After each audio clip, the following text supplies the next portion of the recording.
Good morning students, I hope you are fit and fine. और बच्चों, आगे हम क्लास को आगे बढ़ते हैं हमारे बसंत सेक्शन में। और बसंत में जो मैंने आप लोगों को एग्ज़ाम के पहले जो लेसन पढ़ाया था वो था आपका सुदामा चरित, है ना। तो जिसके 4 जो पैरा थे उनका अर्थ मैं ऑलरेडी भेज भी चुकी थी, 3 का भेजा है। अभी मैं आपको कंप्लीट नोट्स भेजूंगी। एंड जो लास्ट के जो पैराज हैं, लास्ट के 4 पैरा हैं, उनका अर्थ मैं आज आपको समझाने जा रही हूँ। ठीक है। इसमें कुछ शब्द हैं जिनके अर्थ आपको समझना जरूरी, जिनके अर्थ आपको मालूम होना चाहिए। तो जहाँ जहाँ मैं इन शब्दों के अर्थ बताती जा रही हूँ वहाँ आप बुक लेकर वीडियो देखते समय उन अर्थों को लिखेंगे कि इसको क्या कहते हैं। ठीक है। तो हम उनके अर्थों को समझते जाएंगे। तो इसके लिए मैं आप लोगों को आगे बुक की सहायता से यह समझ। चलिए बच्चों, हम इसका बुक वर्क के माध्यम से, बुक के माध्यम से इसको समझते हैं, इस पैरा के अर्थ को। तो वह पुलकनी व उठी मिलनी व आदर की बात, व पठवनी गोपाल की कछु न जानी जात, घर घर कर ओढ़त फिरे तनक दही के काज, कहाँ भयो जो अब भयो हरि को राज समाज, हो आवत नाही हूँ तो वहीं पठियो ठेली, अब कहियो समझाए के बहुधन धरो सके। अब इसके कुछ शब्दों के अर्थ जो है वो मैं आपको बता रही हूँ, जिसमें पुलकनी मतलब होता है प्रसन्नता, मिलनी यानी मिलना, पठवनी यानी विदाई करना, जात मतलब जाति, ओढ़त करना यानी हाथ फैलाता फिरता था, फिरे मतलब घूमना, तनक यानी जरासी, काज यानी कार्य, बहु मतलब बहुत सा, धरो यानी रखना, और सकेली मतलब होता है संभाल कर या सावधानी से। तो इस पैरा के माध्यम से आपको क्या बताया जा रहा है कि जब तक सुदामा जी श्री कृष्ण के यहाँ रहते हैं, द्वारका में रहते हैं, तब तक उन्हें बहुत खातिरदारी होती है, बहुत सुख मिलता है। लेकिन जब वो जाते हैं तो उन्हें खाली हाथ भेज दिया जाता है, जैसे कपड़े पहन के आए थे वैसे ही भेज दिया जाता है, न कुछ दिया, धन दौलत कुछ नहीं दिया। तो उनको ऐसा लगता है कि इससे अच्छा तो मैं ना आता। पत्नी के ऊपर गुस्सा आ रहा था कि इससे अच्छा तो मैं नहीं आता यहाँ। मेरे मतलब कृष्ण की आज भी मेरे को माखन चोरी की बात याद आ रही थी, मतलब उन्हें श्री कृष्ण की जो बचपन की माखन चोरी की बात याद आ रही थी कि आज भी वो दूसरों के यहाँ तो घूमते फिरते थे, चोरी करते थे, तो वो मुझे क्या देंगे, इसलिए उन्होंने मुझे कुछ भी नहीं दिया। तो उनकी पत्नी पर उनको गुस्सा आ रहा था। ठीक है।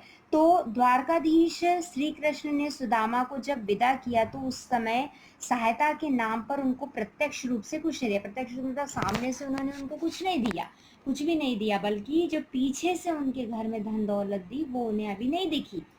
इस कारण सुदामा को यहाँ आने का क्या हो रहा था, दुख हो रहा था।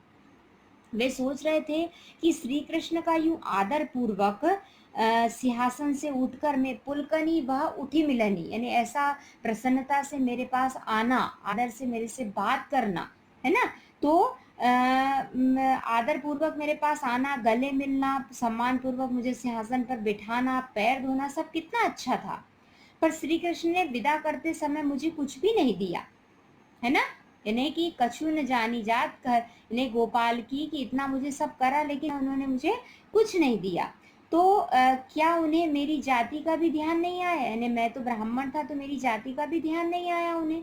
उन्हें यह भी ध्यान नहीं रहा कि ब्राह्मण को इस तरह खाली हाथ नहीं भेजा जाता। मतलब उन्हें ये बात भी समझ में नहीं, कछु न जानी जात, यानी मेरी जात भी नहीं, मेरी जाति भी नहीं पहचानी कि मैं ब्राह्मण हूँ, तो मुझे ऐसे खाली हाथ नहीं लौटाना चाहिए। अब सुदामा जी कहते हैं कि यदि उसने जबरदस्ती यानी पत्नी ने जबरदस्ती न भेजा होता तो मैं आता ही नहीं, यानी घर घर कहा तनक दही के काज, यानी मैं उसको गुस्सा आ रहा था। तो उन्होंने क्या बोला कि अरे ये है तो वही कृष्ण जो यानी जरा सी दही के लिए घर घर मतलब कई बहाने बनाता था और घूमता था, हाथ फैलाकर घूमता था, मांगता था। तो ऐसे मित्र से मैं क्या उम्मीद करूं। कहा भयो जो अब कहो हरि को राज समाज, तनक दही के काज, यानी तनक दही काज मतलब वो दही के लिए ऐसा घूमता ओढ़ता फिरे ने घूमता फिरता था, तो आज मैं उससे क्या उम्मीद करूं। आज यदि समय बदल गया और वो द्वारका के राजा भी बन गया तो क्या हुआ, है तो वही कृष्ण घर में दही मक्खन, होने पर चोरियां करने से पीछे नहीं हटते थे। इतना सारा हरि का राज समाजन इतना हो गया, पर है तो वही जो आज भी मतलब जो बचपन में ऐसी चोरियां करता था। वे अपनी पत्नी पर भी गुस्सा उतारते हुए कहते हैं कि अब चलकर उससे ही कहूंगा कि श्री कृष्ण ने जो सारा धन दिया है उसे संभाल कर रखो, मतलब गुस्सा करते हुए कि लो जितना धन दिया था उसको संभाल कर रखो, जबकि उन्होंने कुछ नहीं दिया था उनको। ठीक है, आते हैं हम नेक्स्ट पैरा पर।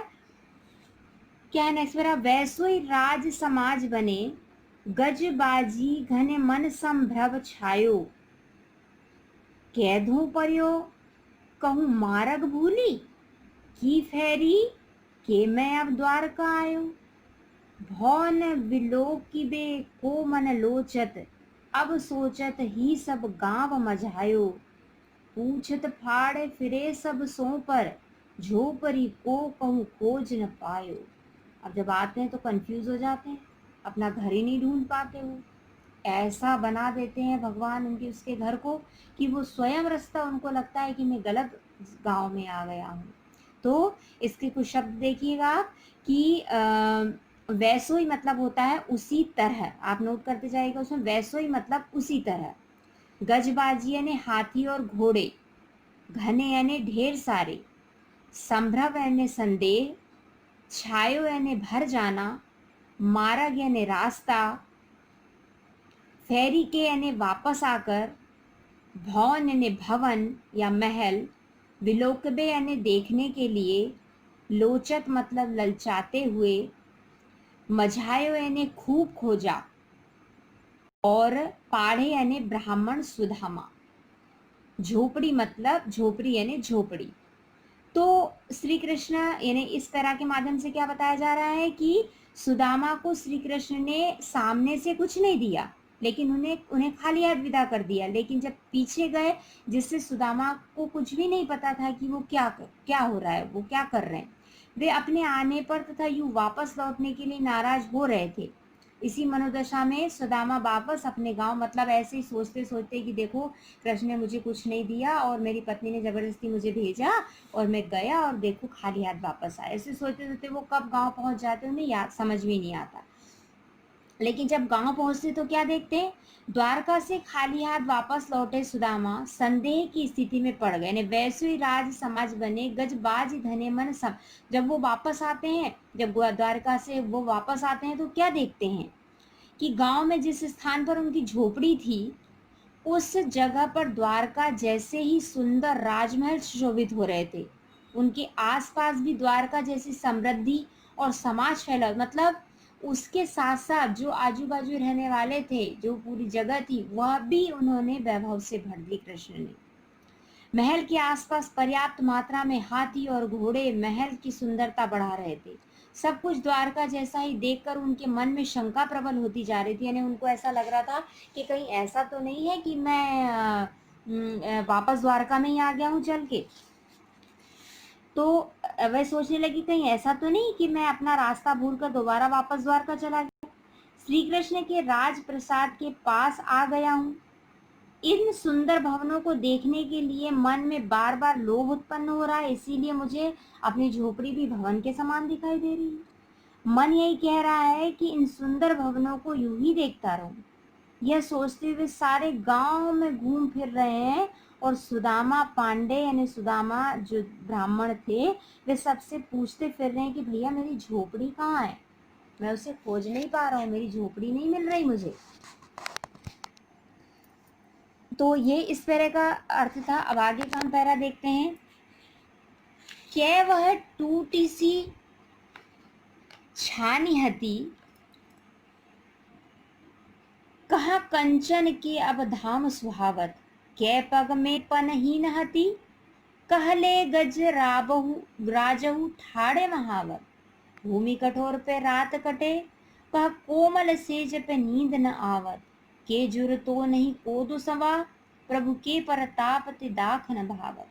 अर्थ समझेंगे इसका, शब्द देखेंगे। क्या मतलब होता है कहाँ, तो छानी यानी छप्पर, हुती यानी हुआ करती थी, कंचन यानी सोना, धाम यानी राजमहल, सुहावत मतलब सुंदर लगते हैं, सुशोभित यानी होते हैं, पहनी यानी जूता, गजराज यानी उत्तम कोटि का हाथी। महावत मतलब जो हाथियों की देखभाल करता है। कटे यानी बीतना या गुजरना। जुरतो मतलब जुड़ना या व्यवस्था होना। कोदो मतलब सवा या अत्यंत निम्न कोटि का अनाज। और प्रताप मतलब कृपा या दया। और दाख यानी होता है अंगूर। और भावत यानी अच्छा लगना। तो आइए इसका अर्थ देखते हैं हम। इस पैरा के माध्यम से जो बताया जा रहा है वो क्या है कि जब श्री कृष्ण वापस आते हैं और सामने से कुछ नहीं मिलता, लेकिन पीछे से उनके पीछे से इतनी सब चीज़ें मिलती हैं, उनको दशा बदल जाती है, तो सुदामा जी की खुद की दशा भी बदल जाती है। अब वे सुदामा जी जैसे सुदामा नहीं रह जाते वे जैसे सब कुछ द्वारिका में होता है ऐसा हो गए। तो कैसा लगता है उनको, वो कैसा सोचते हैं इस बारे में। कवि कहते हैं कि सुदामा के दिन अब पूरी तरह बदल चुके थे। कहाँ तो सुदामा के पास रहने के लिए टूटे से झप्पर वाली झोपड़ी हुआ करती थी, यानी गए वह टूटी सी छानी हती का कंचन के अवधाम सुहावत। अब जो है वो उनके सोने के बने सुंदर महल सुशोभित हो रहे हैं। कहाँ तो उनकी सामर्थ्य इतनी भी नहीं हुआ करती थी कि वे अपने पैरों में जूते पहन सकें, और कहाँ अब दरवाजे पर जो गजराज है यानी हाथी है उसको लेकर वे बाहर निकलने का इंतजार करते रहते हैं। मतलब उनके इतने वो हो गए हैं कि पहले वो जूतों के बिना चलते थे और अब हाथी के बिना नहीं चलते, है ना। तो मतलब अब वे पैदल चलने की स्थिति नहीं आती उनकी। कहाँ तो सारी रात कठोर भूमि पर काटती हुई बितानी पड़ती थी, और अब कहाँ वह अत्यंत मुलायम गद्दों से युक्त बिस्तर पर नींद नहीं आती। कहाँ वे कठोर फर्श पर ऐसे ही बिना बिस्तर के सो जाते थे, और अब उन्हें इतना नरम गद्दा होने के बाद भी नींद नहीं आती है। और एक समय था जब अत्यंत घटिया किस्म का अनाज सवा और कोदो भी पेट भरने के लिए नहीं मिलता था।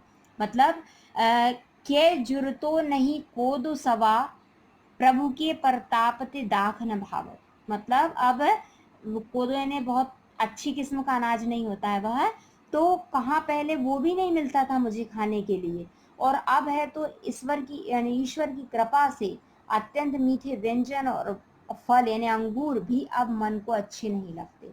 कहने का मतलब ये हुआ उनको कि जो उनको समृद्धि मिली वो उन्हें अच्छी नहीं लग रही है, पसंद नहीं आ रही, और वो चाह रहे हैं कि मैं तो वापस अपनी वैसी अवस्था में चला जाऊं। तो बच्चों ये थे आपके इसके अर्थ, जो मैं आप लोगों को कल इसके अर्थ लेकर नोट्स के रूप में भेजूंगी। तो आप ये वीडियो के माध्यम से इसको समझने का प्रयास कीजिएगा।